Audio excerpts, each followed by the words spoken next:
Hello YouTube. How's everyone doing today?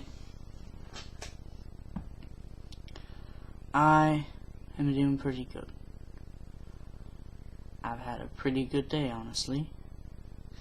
Of course, I'm recording this at 6 in the morning, but it's a subject I've really been wanting to talk about for some time now. It's a subject that I have personally struggled with for years.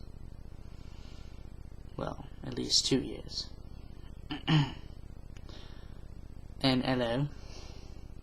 You can call me Brenton, the polite British serial killer. Whoop whoop. And what I would like to talk about is depression.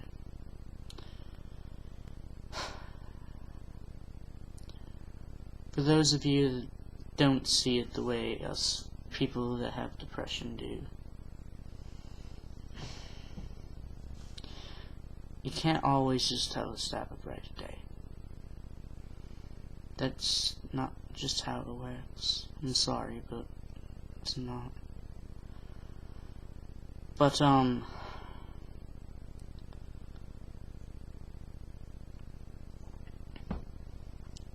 I've struggled with depression for at least 2 years. It started when I was a freshman in high school, and I was really happy and everything until a bully came up to me. A bully from middle school. I thought I was gonna be able to, make a change in my life. High school. Get past all my past, so to say. But my first class, and there's one of my old bullies. Needless to say, the sadness that ensued from that. And of course, to top it all off, he's still gonna be an asshole to me. He would sit there and be like, call my name out in class for like reading a book and shit, but I have social anxiety because of my childhood, and well, it fucked me up. I did not do well from it. My self-esteem delved into a new level of shit, and well, I was depressed again. Well, I guess that was when my depression first started. But you understand what I'm saying. And so I'm afraid to talk to anyone really, because I'm afraid of being judged. I'm afraid of being hated for who I am. And I'm afraid of people hurting me in general. So you gotta understand, some of you, that certain people with depression, it's not just that. It's the entire childhood could have fucked them up. You don't know what that person's been through. But you can understand if you actually walk through their shoes for a while. Just sit there if you don't understand what the person's going through, and think about what happened to them and what made them depressed. Don't think about what you would do. Think about what they did and what they would do. Every person has a different coping mechanism for stress and everything, and depression. My personal coping mechanism is to sleep. I'm depressed, I go home, I sleep. I dream the night away, and I forget about all my troubles during the day. Hey, that rhymed, yay. But anyways, I sleep. Then when I wake up, the problem's still there. Depression not cured. but it does get better. But before I talk about that, sorry, lost my train of thought.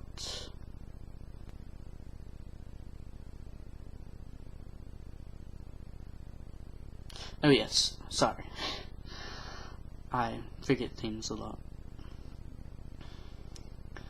That's one thing, my other coping mechanism for depression and stresses, is my mind pushes them way back into my head until I completely forget what traumatic event or anything like that happened.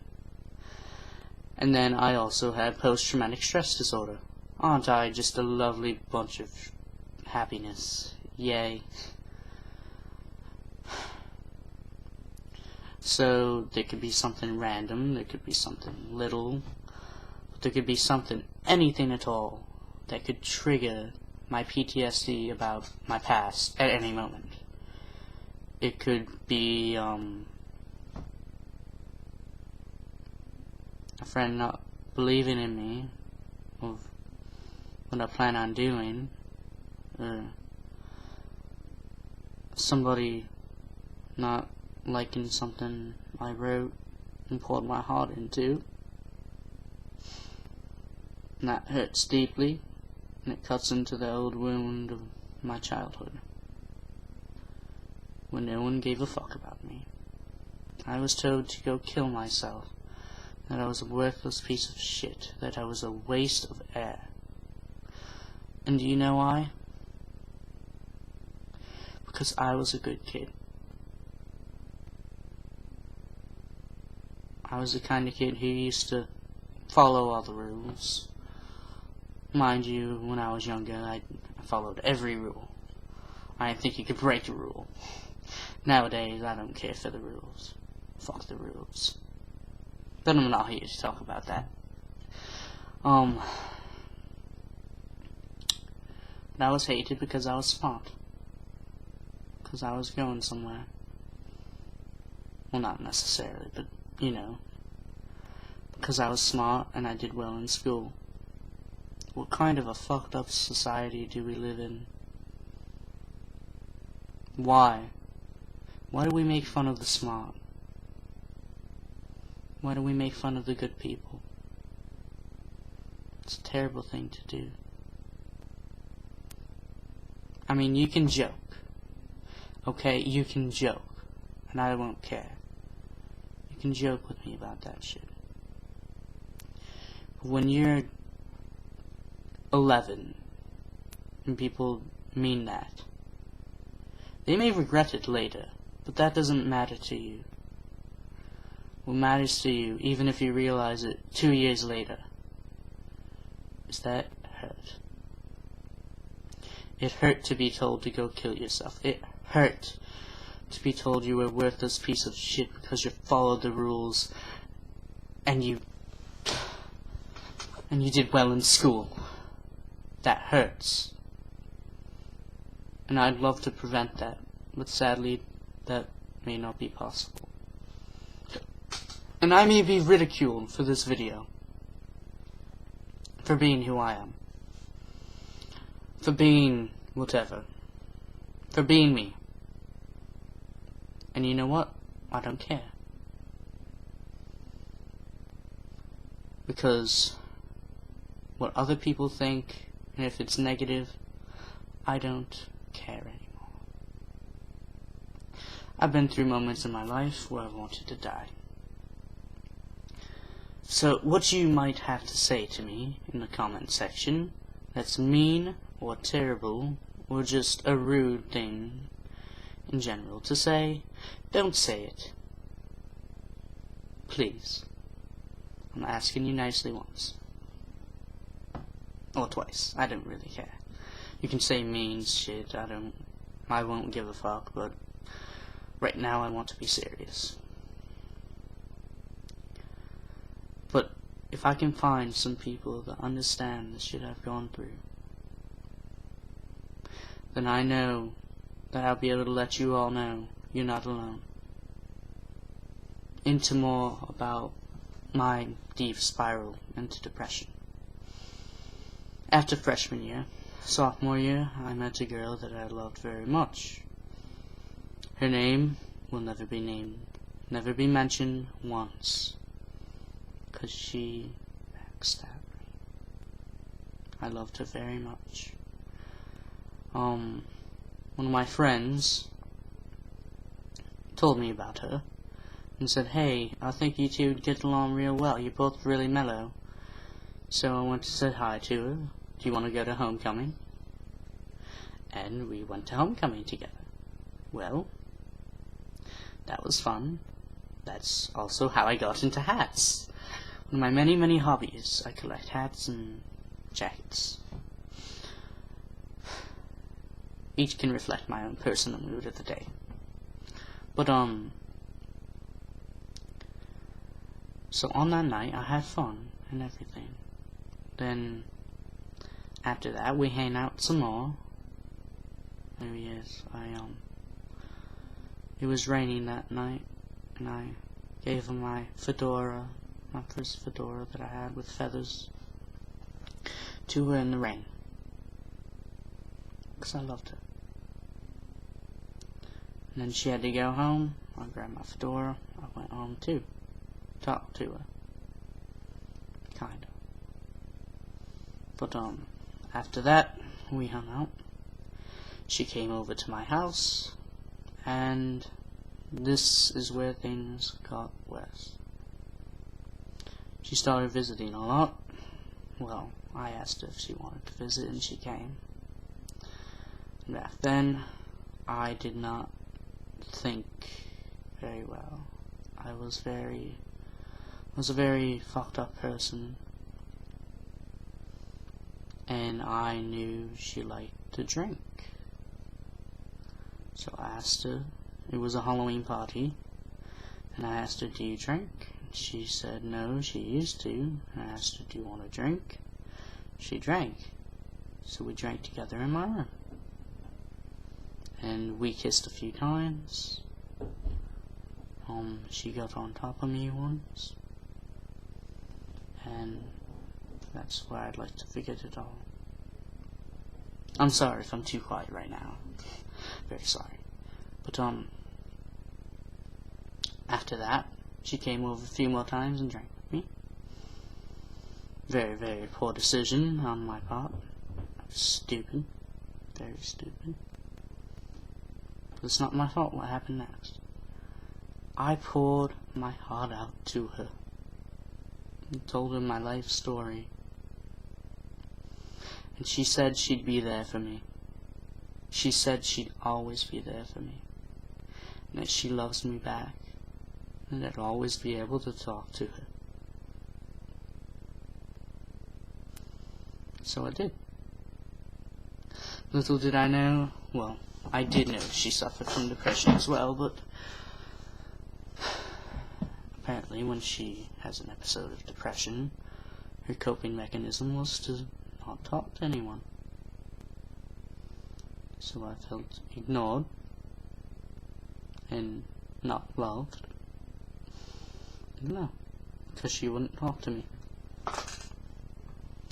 So I start going back to school.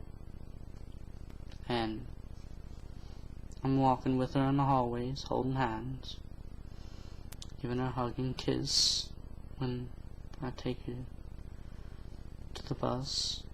Oh yes, and the night after a Halloween party where I got drunk, I was hungover at school. And a few of my friends actually found out about that. And I was kind of embarrassed. Thinking back on it, I very much regret it. It was a very bad decision. I could have gotten in so much trouble at school. I was still drunk. I drank a lot.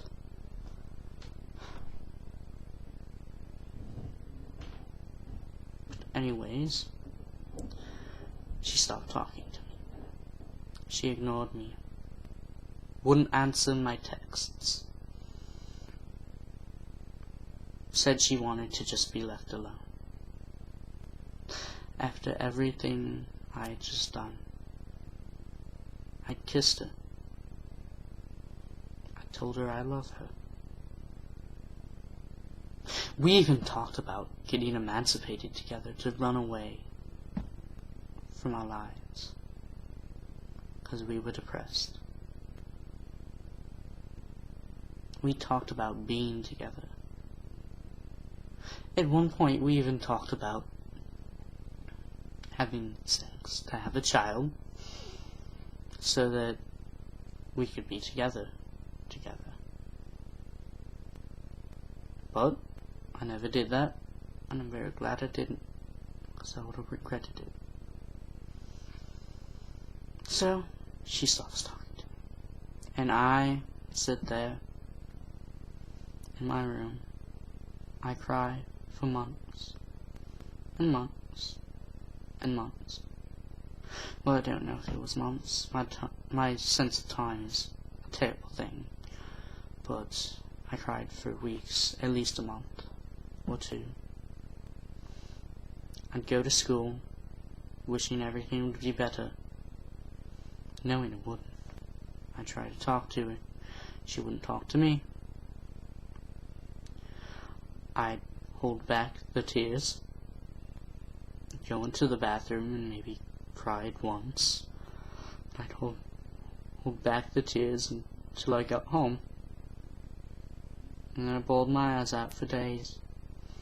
For hours on end, I would sit in my room, in a dark, dark room, with nothing on, wishing I would die. Because I just told my life story to her. Told her I loved her. And I was just trying to be a good person. And she left me. Now, she says that we were never officially dating, but if we did all that and everything, and I asked her to go out with me, is that not dating? But anywho, where was I? Oh yes, I cried for days on end. I wrote depressing poetry. I even wrote books for her. She loved them. And the book circus was one of them that I was going to show to her, but I never did. I'm glad I didn't, because she didn't deserve to ever read it. I'm not sure if I ever showed it to her. I hope I didn't. But she loved my short stories. But so anywho, cried for days, wrote depressing poetry to try and get rid of my depression.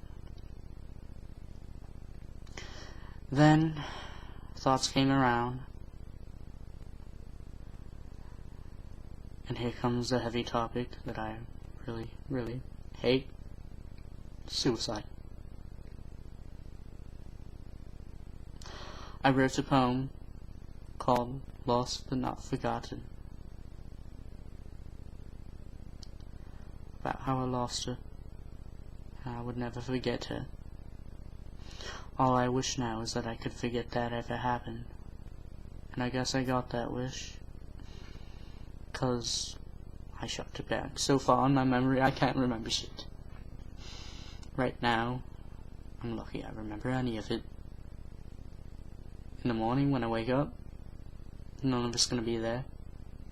I know it's not.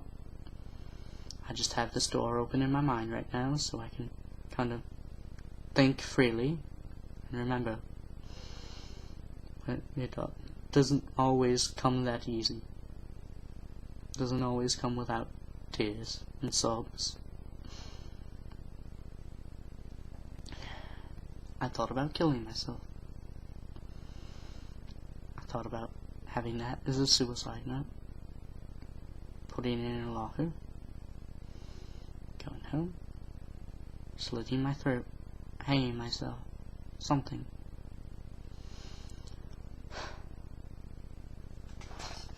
I never ever thought that I could be so wrong. for thinking that it would be better. Oh, sorry. For thinking that it would be better to just die instead of trying to live with the depression and the sadness that just delved deeper from me trying to pour my heart out to someone I loved. That, everyone, is what really causes depression.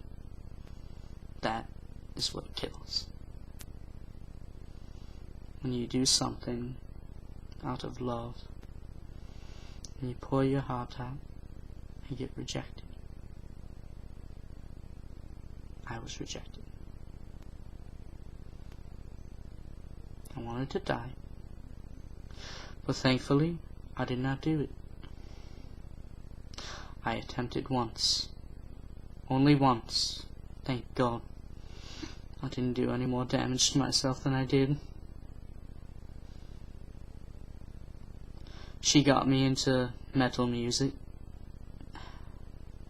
so I started listening to a whole lot of metal. 3 Days Grace. Then I finally got into Slipknot. And I looked up headbanging, because that's a popular thing to do at metal concerts. And I knew that. And I wanted to know if headbanging could hurt you. And of course, I found out it could, after I gave myself a very bad headache from headbanging to the music. Wait and Bleed was my theme song for a while. It described my life in a nutshell at that point. Didn't want to go back. Didn't want to go forward. I wanted to disappear, never re-emerge from the earthly black shadows. Didn't want to be stuck in a hole. I just remember. Where was I? So, I decided to try and kill myself in the most painful way possible. Giving myself a concussion from headbanging. I gave myself a concussion, was not successful, and I also lost some of my memories from it. And once again, I've been fucked up even more from depression.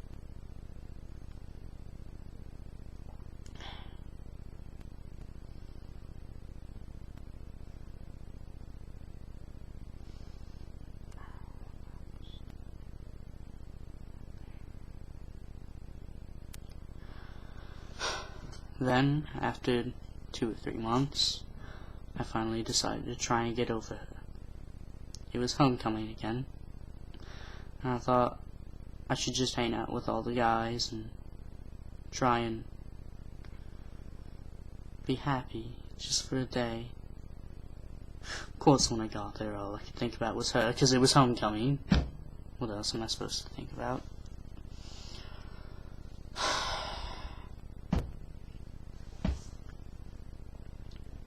So then I'm kind of depressed there. Sadly, I wish I wouldn't have been. And then I met the love of my life. The one who pulled me up from where I was. She may never realize it, but she did. She stopped me from taking my own life. I met my current girlfriend. Once again, no names will ever be named in this video, because I care about everyone. Even if they don't care about me, I care about them. But I met my girlfriend there. I was talking, and she'd actually been sitting at our table for a while, me and all the guys, with this jackass, who I fucking hate to death. And I don't hate anyone. But this guy is very, very wrong and evil. He abused her. and it fucked her up in some ways, but it also made her stronger in others. It's amazing how the most depressing things can bring you back to a higher ground. But anywho, I met her, and then my life turned around. I stopped doing bad things like I used to, and I had something to live for. Someone I love. And I haven't lost her. Thank the heavens.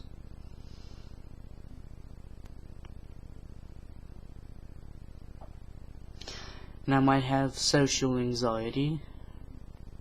I do, for a fact. But I will not hesitate to post this video. That is my story so far. Sorry if it's kind of depressing and let you down if you watched all 30 minutes or less of this. Don't know how long the editing is going to take. But,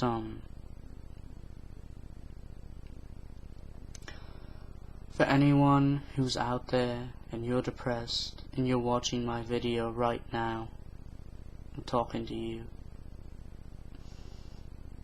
person to person.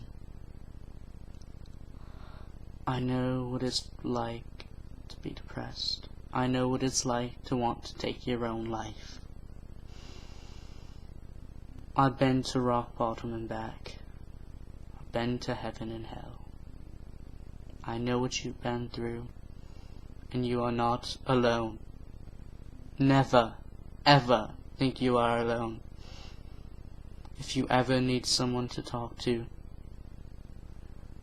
comment in the section below if you would like, and I'll speak to you, and I'll talk to you about anything you want, problems you have, because I care. Many people can't say that they care about people who watch their videos, or people in general, but I care for everyone.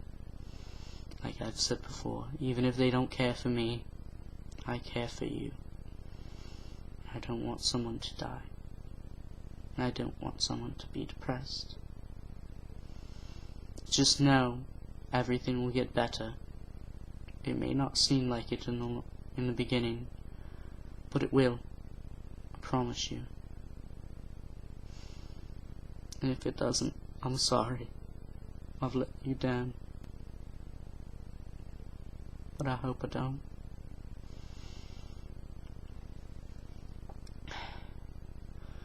For anyone who says they don't know, I don't know what they've been through, that may be, but if you tell me, I'll be able to put myself in your shoes and realize what it's like. And I'll be able to understand you. So if you ever need help, please speak to me. You may call me Brenton, the polite British serial killer. Isn't that lovely?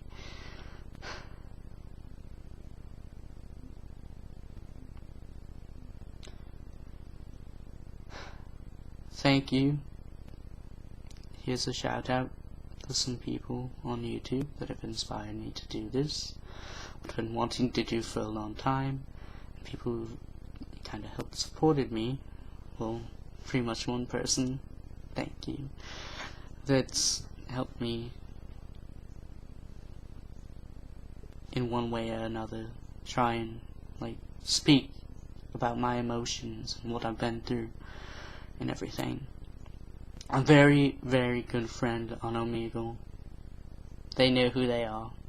Thank you. Kind of inspired me to help pursue this, to help people. It's a lovely thing.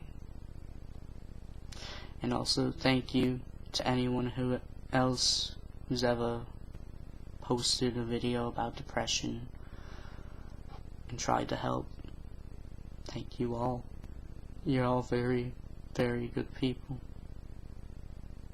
for trying to help. And I know you've helped me before. And I feel like I can never help the world enough. So here I am, all of me. I am here to help. Thank you, my really great friend, amazing friend from Omegle, for helping me to try, for just giving me the idea to pursue this. And I've decided not to care about the haters. And once again, thank you to everyone else. I love you all and have a great day.